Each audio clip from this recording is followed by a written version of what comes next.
Proud sa akin si Kitin. Naiyak siya sa... Ha? Oh, kahit hindi magawa akong medyo hindi maganda, proud pa rin sa akin. Magagandahan pa rin siya dyan. Yan ang pagmamahal. Bulag ang pagmamahal. So open ka ba kung sakaling may mag-offer sa'yo bilang recording star? Huwag naman tayo mag-umabot sa ganong klaseng lokohan. Okay na si Ann Curtis, di ba? Hindi, I would say si Ann has improved by leaps and bounds. Grabe. Ako naman unang aamin nung dati, nagkakasama kami palagi. Diyos ko, napakasama ng boses niya. Pero may mga time na, especially yung nag-aasap siya, na napapatingin ako, parang, teka lang, parang tumatama ka na. I'm not saying she is Regine Velasquez level, hindi. Pero sinasabi ko, she has improved so much na Ikaw din, napapunta na. wala eh. Ito honestly kasi, ang tingin ko sa pagkanta, parang ano yan eh, DNA eh. Kaya nga meron tayong voice DNA, di ba? Kasi unique lahat yan eh. So kumbaga, some you can work with, some talo ka lang talaga to begin with, which would be my Pero case. Louis, bakit nga ikaw ang kumanta dito?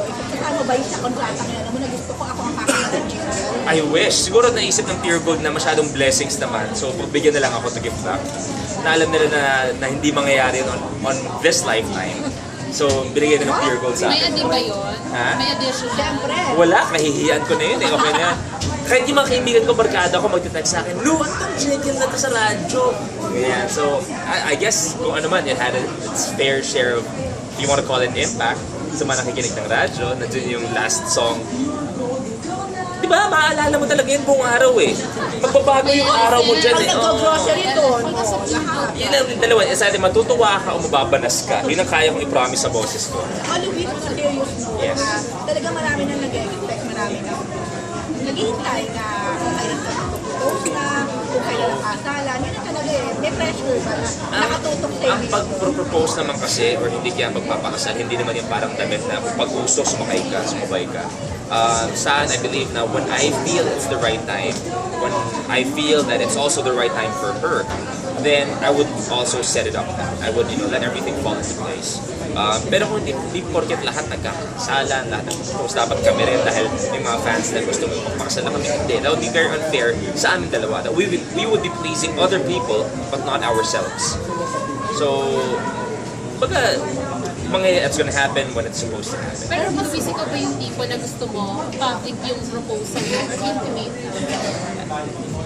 Public in the sense na there's gonna be a copy social media, pero to do it on TV, parang hindi.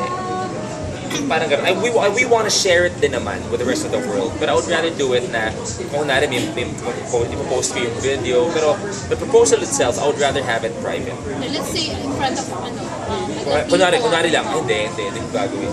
Parang, hindi ko sabing hindi, pero parang hindi ko naiisip gawin yun. Parang kunwari, sa asa, parang gano'n. Hindi ko naiisip na gawin yun. I believe na it's something very personal, something very sacred na mas maganda kung kayo na lang, very closely knit. Si Angel, ganun din ba yung gusto niya? Oo, mas gano'n siya. Mas gusto yung simpleng wedding eh. Mas gusto niya, sabi, mas intimate, mas konti yung tao. Sabi niya, kahit hindi ka pumunta, okay lang eh. Oo, ganun gusto niya. Hindi, ganun gusto ni Angel, very intimate, which I completely agree. It may be, it may be less formal compared to other weddings, pero I believe na nagkaroon talaga yun eh. Pero masasabi mo niya kaya na this year na talaga, 2014. Hindi pa talaga namin masasabi. Kasi unang-una, nilatag ko yung schedule ko pa lang, di ba? And she's gonna be very busy. She's already very busy. So, we just have to wait and see what's gonna happen. Kailan pa lang mangyayaring wedding? Kasi si Angel, if I'm not mistaken, parang Christian, di ba? Oo. Matas ikaw. Sa akin naman, I may be Catholic. I also have a few Christian beliefs. Ako, we just have to be in between. Kumbaga, naniniwala din naman ako. Correct me if I'm wrong. I mean, I honestly have no clue about this.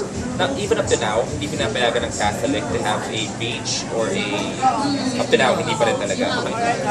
For some reason, akala ko pumapayag na ibang Catholic. No, we still have to talk about that, the religion. In fact, we spoke about that a month and a half. For example, if you were supposed to have kids na ano magiging religion nila sa let's cross the bridge when we get there. Ay! Louis, hindi pa kung hindi ka pa man nga talaga nakakapag-propose. Pero Hindi pa talaga. usapan nyo na ang kayo wedding and all. Yes. Paano yun? I mean, nauuna yung mga talks nyo about the wedding bago. Oo, kasi Kasi sinabi ni Angel, mag-propose ka muna. No? Hindi. Kasi kumbaga, sabi, during isang ANA interview niya, I think she mentioned na alam namin na kami na para sa isa't isa. That means we can openly talk about these things. Na, kumbaga, yung proposal, yes, it's part of it. Yes, it's formality. Pero kumbaga, we're already looking a few steps past that. Pero possible proposal na yan Mas realistic ang proposal this year. Mas nakikita ko lang sa timeline ng mga, mas nakikita ko realistic. But anyways, nakalap ka lang dun sa kanina, sino kaya ang masusunod if ever dun sa kasal? Sinabi ko naman kay Angel, malinaw naman sa amin yun. Itong second chapter ng relationship namin, sinabi ko kay Angel na ako na dapat alam na natin kung sinong patas. Sabi ko kay Angel, alam mo, ngayon na magkakabalikan tayo. Sabi ko, gusto ko malinaw ka sa lahat Sabi ko, malinaw sa lahat kung sinong patas sa relasyon na to. At ikaw yun. Pwede po ikakabla ko na saglit kung papapicture na po. Ano boses? Okay. Ma'am, saglit na saglit lang.